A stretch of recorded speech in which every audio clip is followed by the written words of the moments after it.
Donald Trump said on Monday that the United States had hit an area in Venezuela where boats are loaded with drugs. The move marks the first noontime Washington has carried out land operations in Venezuela since a pressure campaign against the president of Venezuela.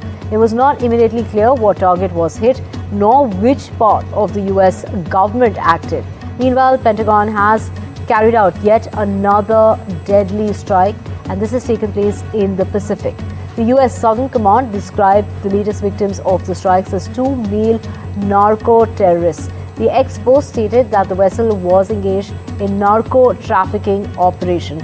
My colleague Vishal joining us to get us more on this. Vishal, take us to the latest.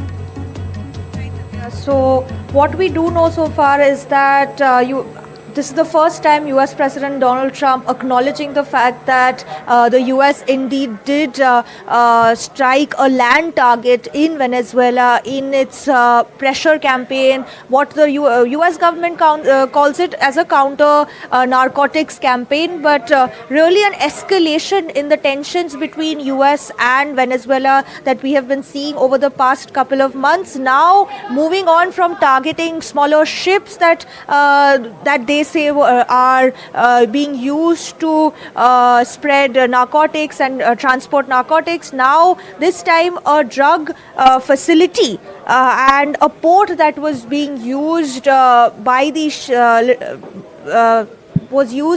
boats to transport narcotics. This is what has been targeted. Now, which departments were involved in this strike is yet to be determined.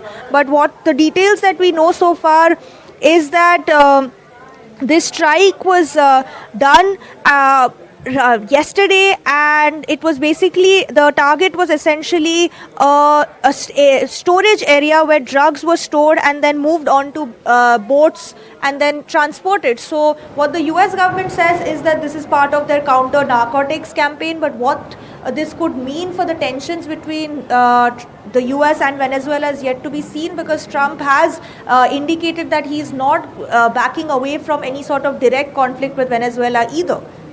Vishal, thank you so much for getting us the very latest.